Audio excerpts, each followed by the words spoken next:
around the time that I had started my first job out of university as the head of artificial intelligence for wealth management at the Royal Bank of Canada.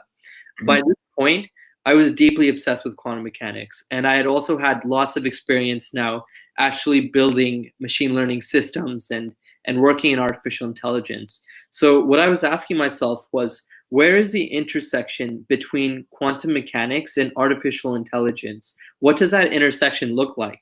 So one day, I quite literally randomly Googled quantum machine learning to see if that was a thing, and turns out it's an entire subfield of quantum computing. And it's still very new. It's still like the baby field within quantum computing, and quantum computing itself is quite new.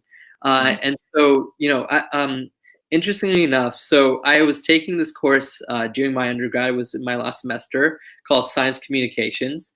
And it's cool because we're, I guess, doing that right now, right?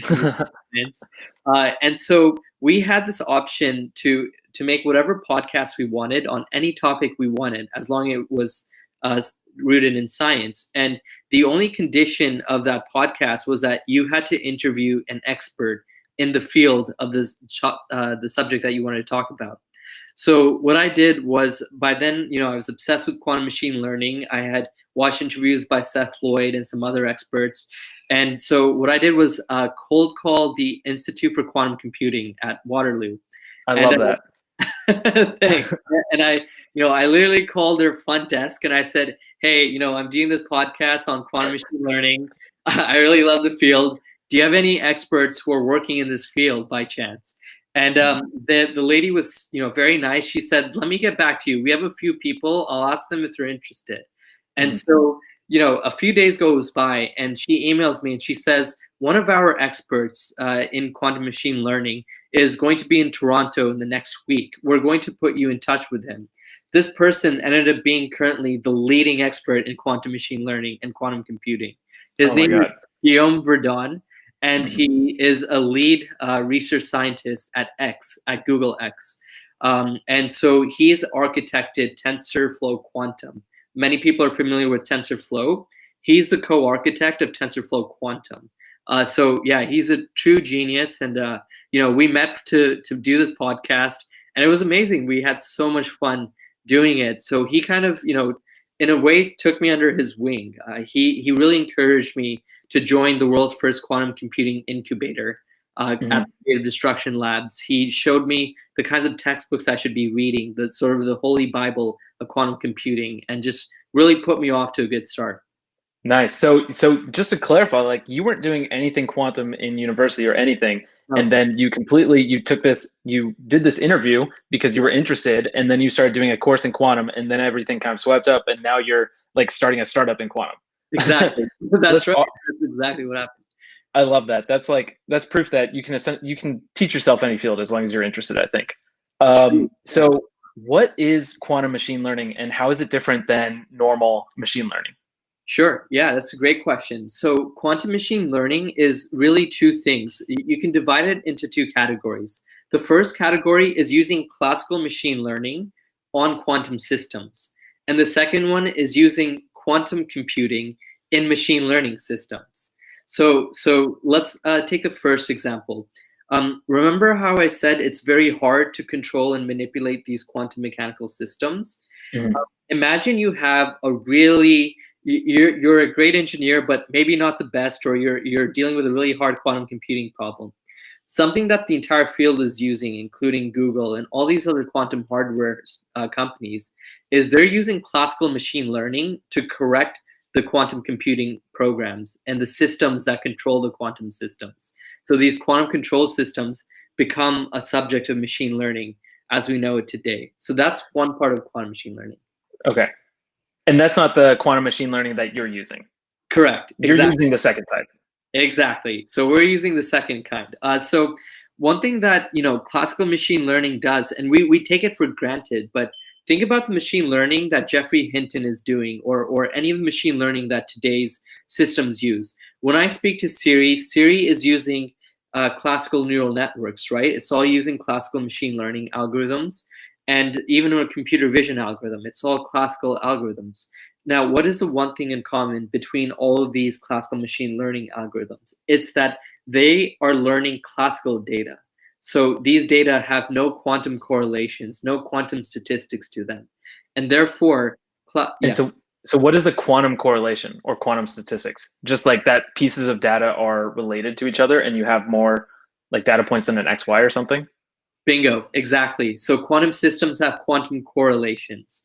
And so classical neural networks and classical machine learning algorithms aren't built to be able to learn those quantum correlations. That's where, and it comes out of the physical phenomenon known as quantum entanglement. Mm-hmm. And it's not just like an extra data point that you can add to a classical machine learning algorithm. No, exactly. It fundamentally changes the mathematics of the data structure, and therefore the machine learning algorithms that need to learn from that data structure. And that's where quantum machine learning, the second half, the one that we're using, comes in. But it still uses like a kind of a matrix, right? Because the hardware that was really helpful for quantum computing was the TPUs, right? Yep, exactly. Yeah. So you have quantum computing simulators, and then you have actual quantum hardware. Now, the interesting thing of using classical quantum software or quantum simulators is that some of them are based on representing tensors, and so all of quantum mechanics, every single quantum mechanical equation we've ever seen, every quantum algorithm we've ever seen, can be represented as a tensor or a tensor network. And so, that was established well over decades ago. So what you could do is actually build simulation systems that simulate quantum mechanical systems on these, tensor network units or TPUs. Okay. And the TPU just makes it like super efficient, much faster, things like that. Exactly. So that's a huge step up from were they using CPUs and GPUs before? That's it. Yeah, that's what people have been using for quantum platforms in the past. So when you do quantum machine learning, I believe on our first conversation, when I asked you this, I said that, when you have local minimums and local maximums, I essentially said, can you just like tunnel and go find the actual maximum or a new local maximum? Like, is that kind of how it works? Like just tunneling in a I don't really have the language for this. I think it was first of all, it was amazing intuition on your part. That was impressive. So yeah, it depends on the problem. Some problems have, if you're doing an optimization problem and you're using an actual quantum computer on it, some problems will have an optimization landscape. Let's say it's called an energy landscape, where if the hills, so you can imagine literal, almost like physical hills, right? Mm-hmm. They're made of energy. If the hills are skinny enough, what you can do is actually tunnel through them to get through other local minima, or potentially even find the global minima. Okay, cool. So now let's get to, how does this help you, all of this quantum computing, how does this help you find new materials? Yeah, so go ahead. Yeah, sure. So let's look at, I'd love to use the superconductor as an example. Just for definition's sake, a superconductor is a conductor that conducts electricity with zero resistance. Now, before 1911, we thought, based on Maxwell's equations, that this would be impossible. Before 1911, we believe that you would never have a perfect conductor, that every conductor that you'll ever encounter will always have some resistance for the electrons. It'll always offer some pushback. It's a lot like, imagine visualizing a hose pipe. You'll never have, based on classical physics, a hose pipe that's perfectly clean. So if you have water that's flowing without any resistance, that's theoretically impossible, because let's say you'll always have dust particles in the hose pipe. So it'll never be perfectly clean or perfect. The water at the wall has to be zero, right? That's what I learned in chemical engineering. Yeah, that's right. Look, yeah, exactly. It can't just all be going at the same speed. It's got to have the slope into the middle. Exactly. Yeah, for sure. But then with this superconductor. Exactly. So with the superconductor, what we found was 1911, a guy named Dr. Ons, he discovered that mercury, when you cool it down to near just above absolute zero, so a few thousand millikelvins above absolute zero, you have perfectly no resistance, or perfect conduction. And is it actually no resistance, or can we just not detect it? That is a great question. So physicists were trying to probe that for I would say years and decades after discovering them, just to make sure if is it just our instruments not being accurate enough to detect that little resistance? And the answer is it's truly zero resistance. That's amazing. Isn't that insane? Mm-hmm. Yeah, it's amazing that nature allows for these kinds of materials to exist. It's really, I call them Easter eggs of nature. So what happened? What happened after he discovered that? Well, yeah. So first Ons, was like, is this real? Like, there's no way this is possible based on known physics. So the physics community scrambled for finding a new physics theory or physics model that could describe the superconductivity and explain it. Now imagine the historical context here. This is 5 years after Einstein had his first sort of miracle year, right, of publishing those 5 papers, one of which he won the Nobel Prize for, the photoelectric effect. So this was pre-quantum mechanics in its full form. And so fast forward to 1957, you had these three scientists, Bardeen, Cooper, and Schrieffer. They created something called BCS theory, and they won a Nobel Prize for this. What they realized was that superconductors. What does BCS stand for? BCS stands for Bardeen, Cooper, Schrieffer. They just named it after themselves. Classic. Yep, exactly, exactly. So what they realized was that these superconductors can be described by BCS theory, at least low temperature type 1 and type 2 superconductors can be described as by BCS theory. And so essentially the sort of thesis that they had was that the reason why you have perfect conduction in these superconductors is because the underlying electrons are able to use quantum entanglement to entangle with each other. So if you want to visualize it, think of having one electron and it finds the path of least resistance in the material, and the other electrons follow it like a train. And you have this train of cars. And so you just have this essentially infinite loop of electrons moving with zero resistance because the one ahead found the path of least resistance. That's one way of getting an intuition for it. And so that was only possible because we had the machinery to describe quantum entanglement and quantum mechanics. So it turns out that superconductors are the first materials we identified that are macroscopic quantum phenomena. We used to think that quantum effects only happen at microscopic scales. Turns out that you can have superconductors that are made of trillions and trillions of atoms, all behaving quantum mechanically. And so when you say the first material that we discovered, do you think that there's more materials that are, macroscopic quantum phenomena?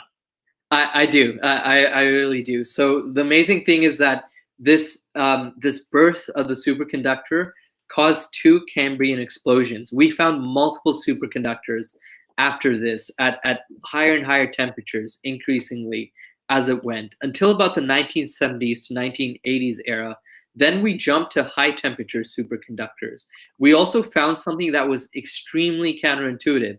So when we think of conductors, we visualize metals, right? Metals conduct electrons. Makes sense. So a superconductor should always be a metal. Turns out that even ceramics can become superconductors at certain temperatures, which is really weird, right? Because ceramics actually aren't conductors when they're not in their superconducting state. That's super. Was the temperature or pressure or conditions anything surprising, or was it just like compared to the metals? Was it surprising compared to the metals? Yeah, solid question. So what was really surprising was that some of these ceramics were superconducting at even higher temperatures than regular metals. Isn't that super weird? That's super counterintuitive. It is. It truly is. Graphene is a great example. If I take two layers of graphene, a bilayer of graphene, right? So that's just an allotrope of carbon.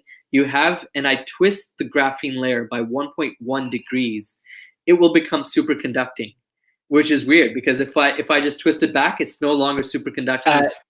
At what like you have to have special temperature and pressure conditions for that, correct?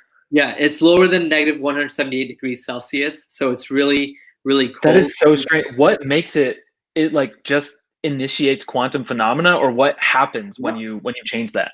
Exactly. So what initiates that is something. It's an active field of research called topological materials. So you're essentially changing the topology of the graphene when you twist it. And that topology, I'll give you an example. So topology is a field of pure mathematics. And we found out that it actually has deep use cases in physics, in theoretical physics and applied physics. So if you take, I find it hilarious. So a topological mathematician, somebody who studies topology, will tell you that a donut and a coffee cup are the same thing as far as they're concerned. Yes. And that's This because is a good internet meme. it's amazing. Yeah, I can't tell the difference. And they're really not kidding. As far as they're concerned, they have a whole number of one. So topologically, if you can have 10 different materials that look completely physically different, but their topology may look the same. And so that allows for these effects, these superconducting effects and these other quantum effects. And so that's why I'm confident that there are other even higher temperature superconductors that work at even higher temperatures that also, yeah. So, yeah, we'll get to the higher temperature, but essentially when you change the two layers and it like locks into this, you're saying like the topology can transition from, say, like a donut, which is not superconducting, into the mug, which is superconducting. Exactly. Yeah, Okay. that's correct. Yeah. Okay, so one state is superconducting and they're they're similar. Okay. Okay, yeah, so that makes sense.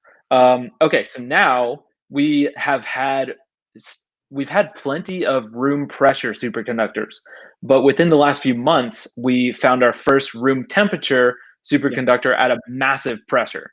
Yeah. So that was super exciting, right? It was extremely exciting, very, very exciting. And I'll tell you why. So let's look at some of the magical properties of superconductors beyond the fact that they can. Yo, thank you guys for taking the time to watch this. I really appreciate it. Full podcast is linked in the description. We talk about the properties of superconductors, alien tech, and much more. So go check it out, and I'll see you guys there.